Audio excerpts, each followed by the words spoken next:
Ataskrido sakalėlį, ataskrido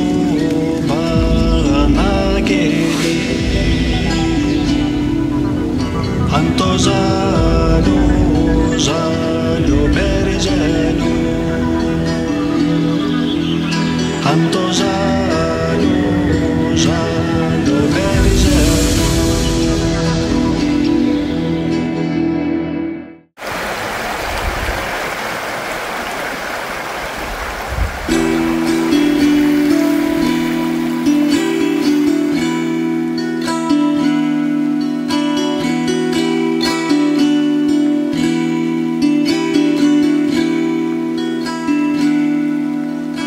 Ataskrido sakalėlį, ataskrido vanagėlį, ant to žalio berželio, ant to žalio berželio. Net šakelės tai palinko. Kalbant apie šventvietės, žmonės jie supranta viena vertus labai lengvai, nes kaip ir aišku, kad kalbam apie šventumą, tai kas šventa. Kita vertus jie sutrinka, nes čia nėra bažnyčių, nėra įprastų ženklų, kuriais šventumą žymima. Ir mes sakom, čia yra šventa, čia yra šventė, čia prasideda, čia yra teka šventa upė, šventas akmuo. Ir tada žmonės sutrinka. Per 100 metų tiek yra nutrūkus tradicija, kad neaišku kodėl. Gerai, jeigu kažkas keliauja į rytų šalis, kažkas pamato tokį gyvą dvasingumą, religingumą, tas praktikas, jie pamato, kad ne viskas yra bažnyčia, ne viskas yra krikščionybė. Bet jeigu jie to neturi, tada mes pamatom, kad yra begalės stereotipų, yra begalės tokių mokykloje, žiniasklaidoje, šeimoje, iš visokių surankiotų toks faktų maišelis, kurį dar reiktų gerokai perinkti, perplauti. Va. Tai kalbant apie baltų šventvietės, mes turim dar kartą pabrėžti, kad šitas akmuo šventas ne todėl, kad jisai šventas, bet todėl, kad jis yra dievų apsireiškimo vieta, dievų buveinė, per šventes čia paliktos aukos pasiekia dievus arba atvirkščiai. Dievų dovano žmonėms čia yra paimama. Ir taip su medžiu, ir taip su kalnu, ir taip su šaltiniu. Daugelį metų, per 100 metų rašė lietuviai yra stabmeldžiai, jie garbina akmenį, medį, žaltį ir panašiai. Bet mes turim suvokti, kad tai yra tarpininkai, kad tai yra tos pasireiškimo galimybės arba būdai, kaip dievybės yra suprantamos, pamatomos arba patiriamos. Tai va ta šventviečių tokia teorinė tokia apibrėžtis, jinai daug ką pakeičia. Ir jinai, tiesą sakant, yra labai artima tokia šiuolaikiniai aplinkosaugai, šiuolaikiniam tokiam pasaulio žemės išsaugojimo judėjimui. Mums rūpi, mums skauda, jeigu kerta medį, mums rūpi upių švarumas, jeigu kažkas jas teršia, jaučiam, leidžia nuotekas. Mes suvokiam, kad tai yra visuotinis blogis, kad mes visi turim imti kovoti. Bet čia kartu yra ir to šventumo užtaisas, čia yra branduolys. Taip pat ir saugomom teritorijom. Visam pasaulyje yra visuotinai pripažinta, kad pirmosios saugomos teritorijos yra šventvietės, kad juose yra didžiausia įvairovė, biologinė, yra didžiausia žmonių reiškiama pagarba ir niekas niekada jokiais įstatymais nesukurs tokios apsaugos, kaip kad sukuria pagarba tėvams arba protėviams mirusiesiems. Visi šitie dalykai yra labai svarbus. Nuo tokių akmenų, tiesa, Skuodo rajone, prasidėjo apskritai visų Lietuvos šventviečių archeologiniai tyrimai 70 metais. Kraštotininkas Ignas Jablonskis, Kretingiškis, pirmasis pastebėjo melioratorių išverstą tokį akmenį ir jo vietoje anglis. Tada jau pakvietė Rimutę Rimantienę, kuri tuo metu dirbo Šventojoje, jau buvo tyrimai pradėti ir Vytautą Urbanavičių tuo metu dar dar visai pradedantį archeologą. Va, ir nuo tokių akmenų prasidėjo, nuo to šventvečių tyrimai ir tokie akmenys, tokia savotiška ikona, savotiškas toks chrestomatinis jų vaizdas. Tačiau, tiek, kiek mes žinom apie baltų pasaulėjautą, kaip jie suvokė aplinką, koks buvo santykis su gamta, mes turėtume užduoti tą klausimą, jeigu jie per 100 000 metų šventa laikė tai, kas yra gamtos sukurta, kas iš prigimties yra, tai kaip jie perėjo prie šventvečių, kurias patys kūrė, formavo, tašė ir tam tikrų būdų suteikė tam tikrus išmatavimus. Tai čia įdomus klausimas, turėjo įvykti kažkoks lūžis, turėjo įvykti kažkas tai daugiau, kad visuomenė ar bendruomenė apsispręstų kurti šventvietės, suteikti jom formą, parinkti vietą. Tai yra tie išmatavimai, jie tokie yra labai vienodi visoje Lietuvoje ir Latvijoje. Šitie akmenys labai panašus, apie metro skersmens ir dubuo visada apie 50 cm skersmens, toks santykis maždaug 1:2. Visada taip tašyti šonai gerai matosi, dažnai matosi gerai tas toks neliestas, kelmas, gumbas, kaip aš vadinu.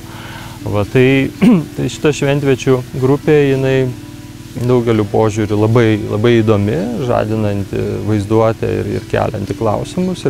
Ir tokiu būdu, žinoma, ir mūsų tyrimai irgi prie to klausimo sprendimo prisidėtų. Tai kada vyksta tas lūžis, kada jie imasi kurti šventvietės, kas galėjo tą paskatinti, kokie veiksniai ar kažkokios įtakos, ar kažkokia tai vidinė religijos raida, ar mitai ir reformos, kurios galėjo taip pat vykti, bet mes apie jas iki šiol nežinom. Tai tokia nedidelė vieta, tiek daug klausimų ir atveria duris į platų baltų religijos ir visos Lietuvos istorijos pasaulį.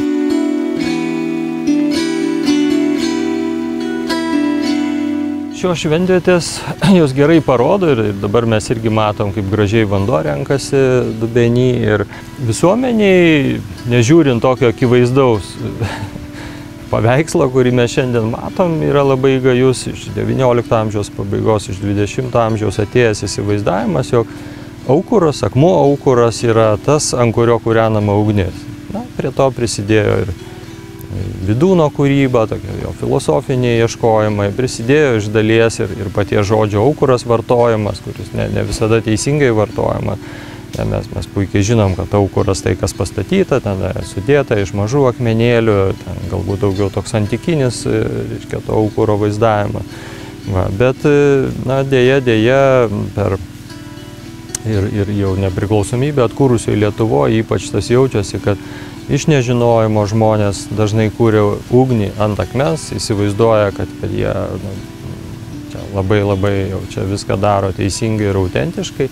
Bet jie net nesuvokia, kad ugnis naikina akmenį, kad tiesiog skaldo ir dar blogiau būna, kai kūrenasi ugnis ir staigiai pradeda lyti, kada akmuo jau yra įkaitęs ir žodžiu, gauna vandens ir jeigu žiemą tas vyksta dar blogiau, tai tie įtrūkimai yra bėda ir šitas akmuo taip pat buvo, reiktų paskaičiuoti, gal prieš 5-6 metus buvo lyg ir restauruojamas jo nuo ugnies netikusio deginimo įtrūkę šonai buvo pildomi tokia skalūninė derva. Mano patarimu ir tokio iš bendro žinojimo jau žinojom, kad tai būdas leidžiantis tą akmenį bent jau užpildyti įtrūkimus, kad į juos nepatektų drėgmė, vanduo, kad žiemą tie plyšiai, reiškia, šalčiui ir šilumai veikiant nedidėtų.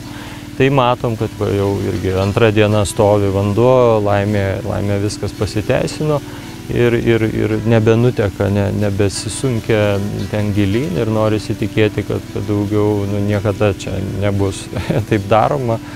Čia įspėjimai ir žodžiu, čia buvo rūpesčio su tuo daug, bet galbūt jau dabar daug svarbiau bendrai skleisti žinią, kalbėti Lietuvai ir tiem žmonėm, kurie lanko šventvietės, kad jie nedarytų tokių klaidų tiek ant tokių akmenų, tiek akmenys būna plokšti, tokius dubenis kitokius. Ir kaip pavyzdį galiu paminėti ir Rambyno švento akmens, tokia dalis išlikusi, jinai irgi buvo visa sutrūkinėjus nuo ugnelės, kurią ten kūrė, ten jaunavedžiai ir neturėdami jokių tenai, sakykime, blogų norų, kėslų, ketinimų, tiesiog iš nežinojimo, iš tokio savotiško paikumo.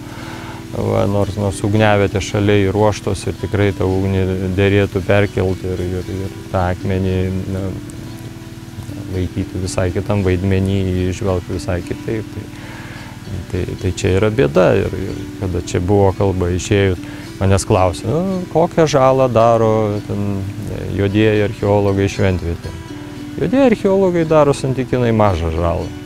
Jos mažai traukia šventvietės, čia arba nieko nerandi, arba labai mažai ką randi, tokie jau yra mūsų žodžiu dvasinio paveldo. Didžiausią žalą šventvietėm daro toks neišmanimas, nežinojimas ir ypatingai ugnies kūrenimas ant akmens, kas naikina mūsų paveldą, tiesiog naikina fiziškai. Tiesiog jo nebelieka. Tai čia yra tokia pamoka, kurią turim išmokti.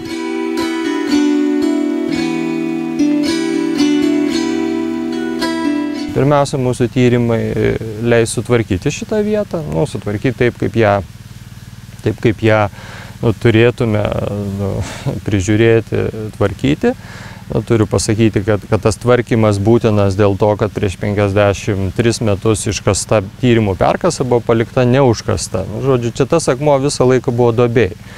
Apie 32-35 cm duobėj. Tai reiškia, sumanymas yra ištirti pakartotinai tą buvusią vietą, pasižiūrėti, ką dar galim tenai atrasti, kas nepastebėta galbūt liko, ir tada jau pakelti žemės paviršiaus lygį, kaip jau į tą tokį. Tai tas mūsų atėjimas, tvarkymas ir kartu tyrimas, tiek archeologinis, tiek istorinis, visai netikėtai prie ekspedicijos prisijungė profesionalus istorikas ir šito krašto istorijos žinovas Šarūnas Subatavičius. Ir tas toksai archeologinis istorinis tyrimas, jisai parodys šitą vietą visai kitoj šviesoj, labai tokioj įspūdingoj, patrauklioj ir tikiuosi tokioj reikšmingoj šitam kraštui ir Antalieptei konkrečiai. Per kelius šimtus metrų nuo šio apeiginio akmens buvusi Kaniukų dvarvietė. Ir manoma, kad jai pradžią davė leičiai, žirgšeriai, tai buvusi valdovo žirgšerių tarnyba. Nuo 13 amžiaus jie čia kūrėsi, jie buvo kaip kariai kolonistai ir buvo apgyvendinę šią vietovę. Tai už upės per kelius šimtus metrų ta vieta buvo ir apie ją vienas iš pirmųjų tokių istorinių paminėjimų, tai yra 1587 metai. Ir tenais tame dokumente jau yra minimas tas Kaniukų kaimas, tai jau buvusi tarnyba, yra minima tarnyba. Ir taip pat Antalieptės palivarkas, kuris buvo kraštų miestelėje, tai reiškia pati Antalieptė vadinosi kraštais. Ir ten jau po Valakų reformos buvo įsteigtas palivarkas. Ir pati ta valda priklausė Jurgiui Kirdiejui Milskiui. Jisai buvo Alšėniškių giminės palikuonis, jam taip pat priklausė Šešuoliai. Ir Antalieptė, tai atstumai nemaži.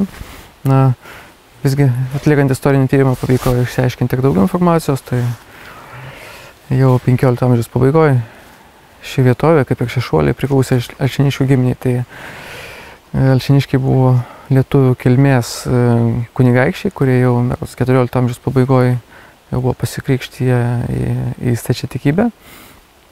Keletas jų buvo katalikai, krikščionys. Pagrindinis dalykas tai tikriausiai dėl šios priežasties, kad Alšėniškiai ir jų palikuonys nebuvo katalikų tikėjimo. Ši vieta taip ir liko nepaliesta, čia nebuvo jokios bažnyčios, nepaisant, artimiausia tikriausiai buvo Dusetose, o čionais ne. Ir dėl to tikriausiai šioje vietoje žmonės galėjo ir toliau atlikti savo apeigas. Tyrimai parodys, ar kaip anksčiau buvo manoma, ta šventvietė funkcionavo ilgiau, iki 17 ar galbūt 18 amžiaus, kas yra abejotina. Radioanglės tyrimai tai parodys. Galbūt ji buvo pleista 15 amžiui. Niekas nežino, nes nėra tikslaus šių akmenų datavimo. Jie yra tokie neįprasti.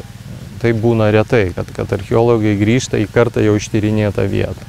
Mes tą darom dėl priežasčių, kurias minėjau. Dabar čia sugrįžę, mes neturėjom tikslaus plano, kur buvo, reiškia, truputį savo perkasą išplėtėm ir jau šiandien matom, kad tirdami seną vietą mes dar turim tokius 2 ruoželius, kurie yra tyriami pirmą kartą. Nu, tie ruoželiai labai siauri, bet iš esmės jie yra pakankami. Nu, mes liečiam, labai esam arti akmens su dubeniu ir mes liečiam niekada neliesta, niekada archeologų mentelės neskusta vietą. Tai reiškia ir seni tyrimai, ir nauji tyrimai, ir jų tam tikras derinys, ir žodžiu, visą kartu paėmus. Čia nepaminėjau dar trimatį modelį dar akmens, reiškia, jau jis yra padarytas, nu, dar reikia jį apdoroti tą informaciją, reiškia, galima apžiūrėti iš visų pusių, bus galima jo kopiją atsispausdinti, nu, ir panašiai patyrinėti atidžiai. Va, tai ką mes randam? Mes randam daugybę nuoskalų nuo akmens, šito konkrečiai akmens su dubeniu, įvairaus dydžio, tokių vos telpančių į kibirą iki visiškai mažų, 2 nykščio nago dydžio, kas rodytų, kad akmuo buvo čia pat vietoje apdirbamas, galbūt iš čia ir buvo rastas, sunku pasakyti, jis tikrai buvo pakeltas, jo dugnas tikrai yra apdirbtas. Ir čia va kaip tik stovim ir matom tokią trikampę išskaldą dugne, va matot. Ir tos trikampės išskaldos giliausiam taške yra tokia, nu, toks apskritas, tokia apskritimo formos, reiškia, skylutė. Jinai neabejotinai yra tam, kad tiksliai įkišti ir fiksuoti svertą, kažkokį tai svertą, ar lasdą, ar laužtuvą, ar dar kažką tai, kuri buvo reikalinga, nu, norint viena vertus lygiai pastatyti akmenį, čia mums gerai matosi, kad jis yra ant tokio pastovo, kad jis pastovo ir žodžiu, gerai yra taip, nu, paremtas, sutvirtintas, kad savo svorių nepersiverstų, nesmuktų, negilėtų, negrimstų.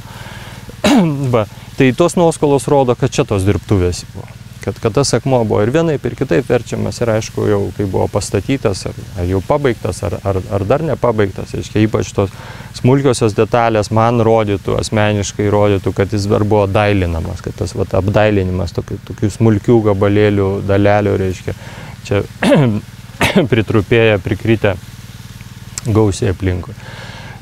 Kitas dalykas, ką randam, tai nėra labai didelis kiekis, tai yra angliukai. Angliukai ir iš to niekada netirto ploto, niekada nejudinto. Tai tie angliukai rodytų, kad sunku pasakyti, ar prieš šitą vietą, pašventinant, šiai tampant šventvietę, galbūt čia jau buvo žmogaus veikla, galbūt čia buvo kažkas daroma su žeme, galbūt tai buvo lydimas, tokia lydiminė žemdirbystė, tokia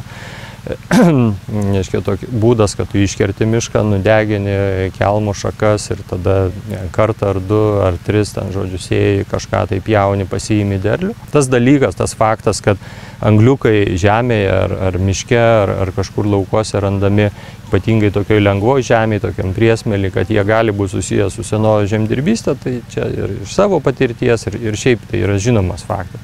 Kita vertus, tai gali būti angliukai, kurie susiję ir tiesiogiai su šventvietė, ir su jos naudojimu, ir tai nebūtų kažkokia didelė nuostaba, nes 71 metų ekspedicija prie akmens rado 2 ugniavietės, kurios buvo, nu, ne tik tai su tom nuoskalom, bet buvo ir su anglim, su angliukai, kurie dėja, na, neišliko ir žodžiu, buvo ten nesėkmingai datuojami tuo metu. Jeigu čia yra keramikos šūkė, gyvulio kaulo skeveldra ar dar kažkas, tai mes tikrai rasim, nes pasirinktas tyrimų metodas yra nu, pats geriausias. Nu, kito geresnio nėra, tai yra plovimas, kai tu švariai vandeniu išsiplauni, tu viską matai ant sieto ir tas plovyklė, žodžiu, prižiūrintis, plaunantis žmogus yra profesionalas, nu, čia nieko geresnio nesužinosi.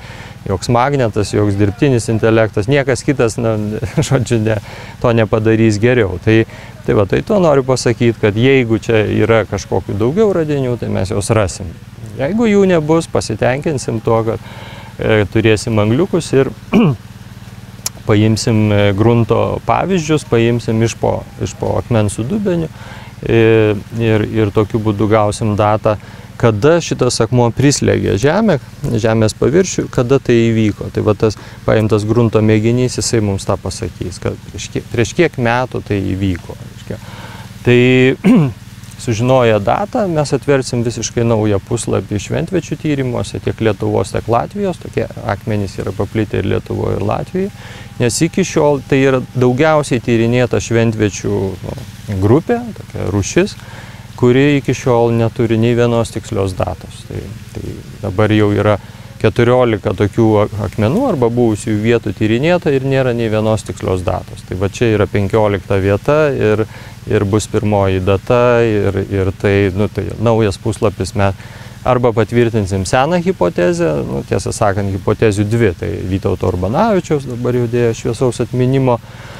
Tada mano hipotezė yra didelė tikimybė, jog tai yra kuršių genties pabėgėliai, ar kaip čia pasakyti, karo migrantai.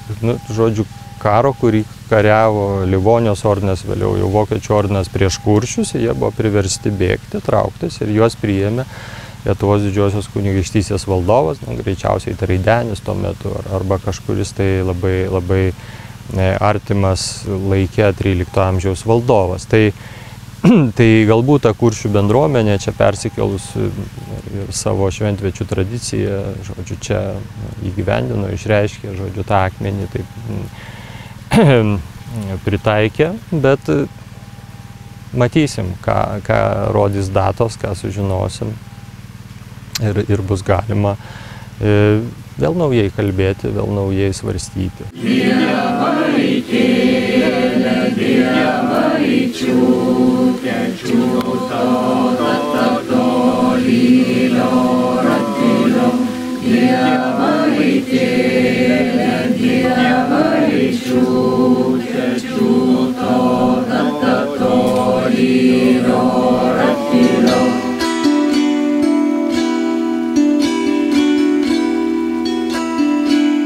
Šitas takas apjungia 7 objektus esančius Gražutės regioniniam parke Šavašos kraštovaizdžio draustinyje.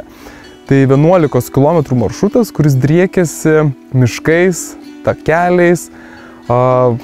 Tikrai čia keliauti tuo maršrutu reikia būti ir nusiteikus įveikti stačias įkalnes, nes Šavašos upė yra dar vadinama kalnų upė. Čia statūs šlaitai, akmenuotos vagos, senvagės, tikrai labai reikalauja ir tokio nusiteikimo ir gerų batų žygiuojant, arba galima galbūt basomis keliauti, nes avalynė turbūt, kad neperšlaptume, bet jeigu esam tokie gamtos mėgėjai, norim patirti žemę po savo kojomis, tai galima ir pabandyti Šventakį keliauti basomis.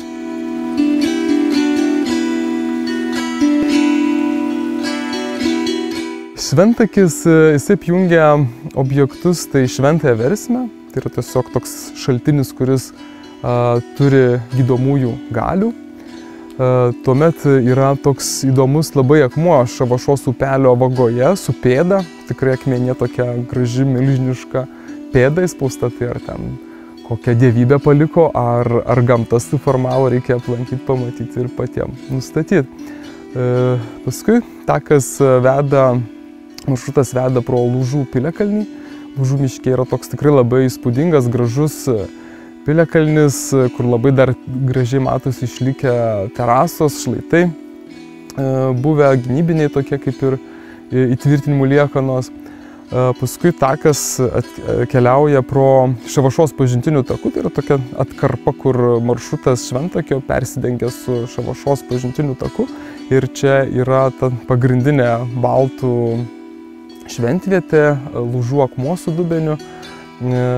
Vėliau takas keliauja link Alkakalnių dviejų dievaičio ir dievaičiuko dievaitytės. Du alkakalniai, tokie kaip labai gražiam kraštovaizdį atsiveria išėjus iš miško prieš mūsų akis. Tokia tikrai labai įdomi vieta. Ir vėliau takas grįžta link Antalieptės, pakeliui sustot galima aplankyti Lūžų pilkapyną, tai išlikusios senovės laidojimo vietos.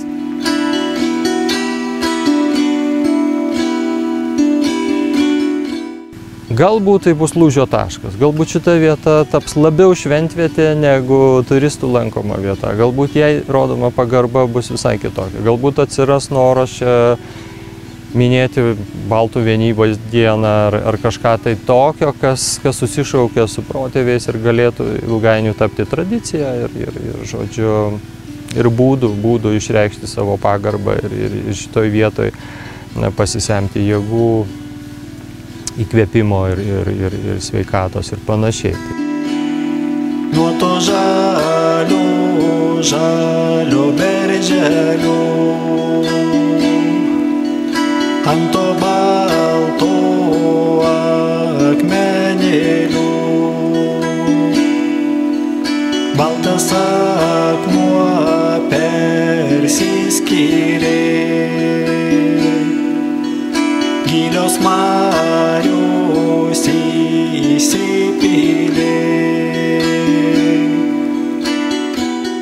Projektą Baltų šventviečių ekspedicija iš dalies finansuoja Medijų rėmimo fondas.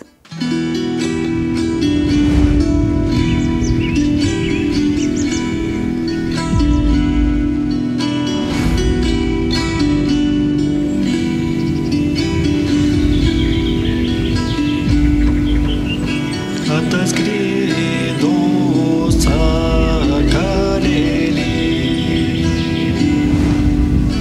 ataskrido